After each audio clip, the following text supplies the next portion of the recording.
একা ঢুকবো না, একা যাব না, তোমার বান্দাদেরকে সবগুলারে জাহান্নামী বানায়া তারপরে ঢুকমু। তোমার চ্যালেঞ্জ দিলাম, একটারও জান্নাতে ঢুকাইতে পারবা? আল্লাহকে তুই আমার চ্যালেঞ্জ দিলি? আমি তো সব রাজার বড় রাজা, মহারাজা, আমার চ্যালেঞ্জ দেশ, এত সাহস পাইলি কই?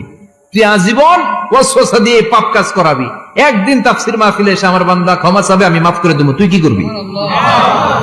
আজীবন অন্যায় করবে, আজীবন পাপ করবে, জুলুম করবে, একদিন চোখের পানি ছেড়ে আমার কাছে কান্নার মতো কান্না করলে আমি সব গুনাহ মাফ করে দেব।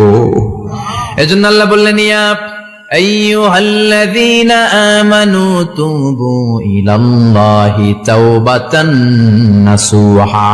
ভুল করেছো, তওবা করো, মাফ করবে কে? সাইয়েদনা আদম আলাইহিস সালাম ভুল করলেন, দুনিয়ায় এসে শত শত বছর কাঁদলেন, কিন্তু ক্ষমা হয় না। আল্লাহরে বললেন, আল্লাহ কি করলে ক্ষমা পাবো বলো? ফাতালাক্কা আদামু মির রাব্বিহি কালিমাতিন ফাতাবা আলাইহি। আল্লাহ বললেন, ও আদম, তোমারে কিছু কালেমা শিখায় দেই, এই কালেমাগুলো দিয়ে আমার কাছে দোয়া করো, ক্ষমা করে দেব।